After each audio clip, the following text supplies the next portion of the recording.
So now that we have the set fully built, let's take a look at everything together. Starting off with the minifigure of Sam Sinister, aka Slyboots. I have talked about him in previous Adventurers desert-themed videos, but I still do like how he looks. It's a very classic style for the age, and also has, the older print for the torso from even the earliest of minifigs, but also has more of a villainous look here.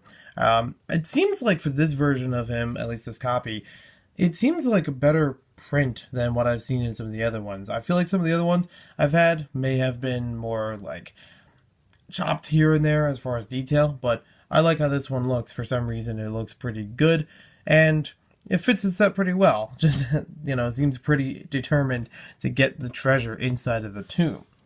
Next up, we have a little accessory pack with him. Just a couple of tools in a crate. You can't actually fit them all the way in there and close the crate up, but at least you do have the extra piece in there that you could close this for other accessories. You could fit the cup in there, you could fit the gem that goes with the set, you can even fit the scorpion in there if you wanted to add a little surprise. But nice little extra pack to put in there. You also have this small car. A very, very small version, but back then, LEGO did a bunch of small cars of this relative size, sometimes even smaller than this, or changing up pieces here and there. I do like how the white is a very big contrast to the rest of the car, so that you can tell where the interior is, and actually lines up pretty well from the back to the seat. From the seat to the steering wheel, even to a little bit behind there, you can see the white brick that's used behind the console.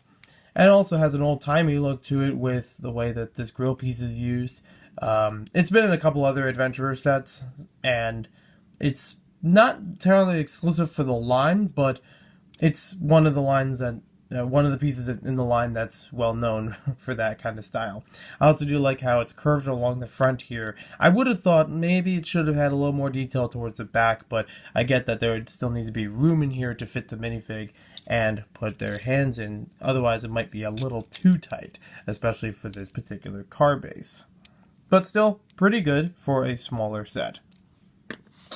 As we go towards the tomb, you can see a whole bunch of printed pieces on here, which have been featured in other sets, but I think this is one of the better implementations of them, in my opinion. Because this piece I've seen many times in other Adventurer sets, but every time I did, they never had these doors. So it wasn't really a thing you could really heed the warning before entering a tomb or some sort of structure.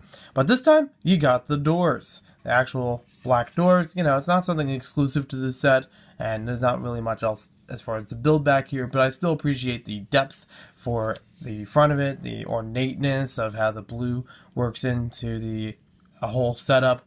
And, nice to have the hieroglyphics on the side as well. This is something you could add on to other desert sets from Adventurers or even Pharaoh's Quest, and it would fit in pretty nicely. It would be a nice little way to walk through and find what's inside the tomb, which you can see there is our sarcophagus and a snake.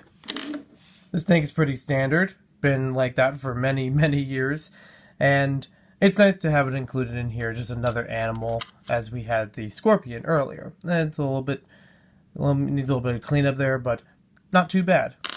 Just a nice little thing to have in the Adventurers line. Then we have the sarcophagus here, which looks pretty good. I haven't had it in a blue and black color scheme yet. Mostly just the red. Sometimes the bottom would be black. And it is the same bottom that is used with the Pharaoh's Quest, yes, but also the Monster Fighters line when they have the vampire sarcophagus or coffin. So this one actually does have some nice printing little molding detail on here. It's a lot like the other ones from the Adventurers line, but I do like it in the black color. I think it fits it a little bit better. And nice little hieroglyphics along the bottom. As you open this up, you can get to the mummy inside, which Pharaoh Hotep, looking good as always. He's also got his own gem with him. Obviously the big treasure of the set, as well as the headdress, but this isn't just...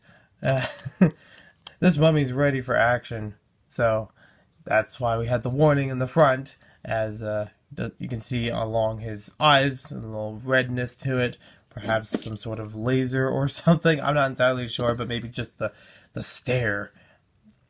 But really nice minifigure for its time. One of the few around then that actually had printing along the legs, so this is pretty good for its age.